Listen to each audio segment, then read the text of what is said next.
बिहार के मोकामा विधानसभा उपचुनाव के लिए 3 नवंबर को वोटिंग होने जा रही है।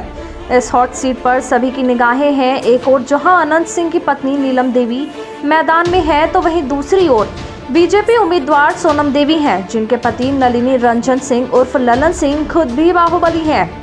सबसे दिलचस्प बात यह है कि ललन सिंह के साथ चुनावी मैदान में कदम से कदम मिलाने के लिए पूर्व सांसद और बाहुबली नेता सूरजभान सिंह भी उतर चुके हैं। सूरजभान की पत्नी और पूर्व सांसद वीणा देवी खुद को मोकामा की बहू बताकर मतदाताओं से सोनम देवी के लिए वोट मांगा।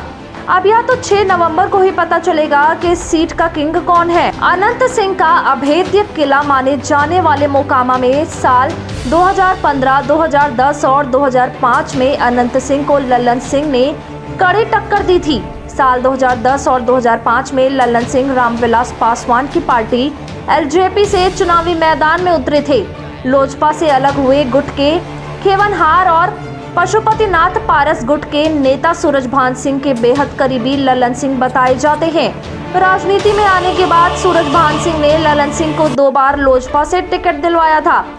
मोकामा की गलियों बचपन गुजारने वाले सूरजभान सिंह के पिता एक दुकान पर नौकरी करते थे। व्यापारी सरदार गुलजीत सिंह की दुकान पर काम कर उसके पिता परिवार की जिम्मेदारियों को पूरा करते थे। इसके बाद सूरजभान सिंह के बड़े भाई को सीआरपीएफ में नौकरी मिली, तो परिवार की स्थिति पहले से बेहतर हुई। बड़े बेटे को सीआरपीएफ में नौकरी मिलने के बाद सूरजभान सिंह के पिता ने छोटे बेटे को भी फौज में भेजने का सपना संजोया, लेकिन ख्वाब अधूरे रह गए।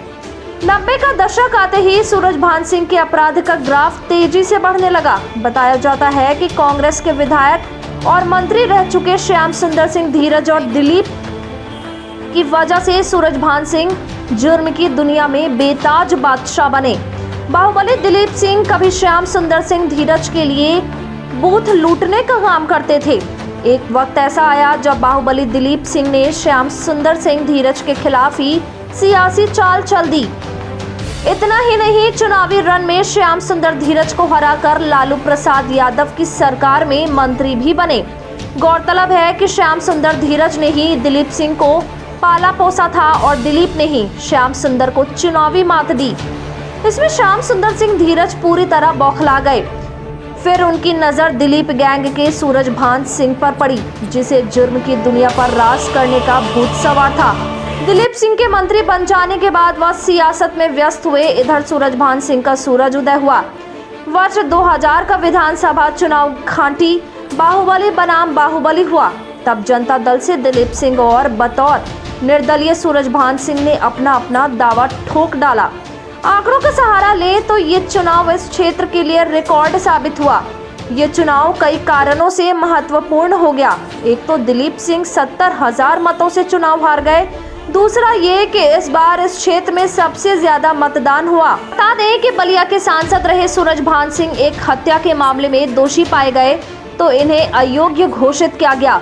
उन्होंने अपनी पत्नी वीणा देवी को राजनीति के मैदान में उतारा। 2014 लोकसभा चुनाव में लोजपा के टिकट से लड़कर मुंगेर की सांसद निर्वाचित हुई। सूरजभान के भाई चंदन सिंह नवादा से सांसद बने।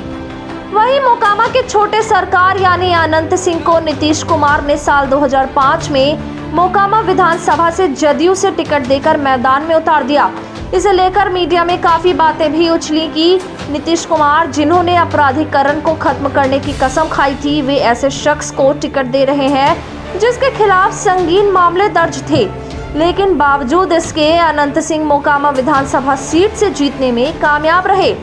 लगातार आपराधिक घटनाओं को अंजाम देने के कारण अनंत सिंह नीतीश कुमार के लिए चिंता के सबब बने रहे। यही वजह थी कि लालू यादव के दोबारा करीब जाने के बाद 2015 में अनंत सिंह ने जदयू से इस्तीफा दे दिया। उस वक्त अनंत सिंह जेल में बंद थे। जेल से ही उन्होंने निर्दलीय चुनाव लड़ा और 18,000 वोट से जीते भी। 2020 के चुनाव में वे राजद की टिकट पर चुनाव लड़े और जीतकर विधायक बन गए। 2020 का विधानसभा चुनाव अनंत सिंह जीत तो गए, पर AK-47 और हैंड ग्रेनेड रखने के जुर्म में उन्हें 10 वर्ष की सजा सुना दी गई। इससे उनकी विधायक रद्द हो गई, जिसके बाद इस सीट पर उपचुनाव कराया जा रहा है।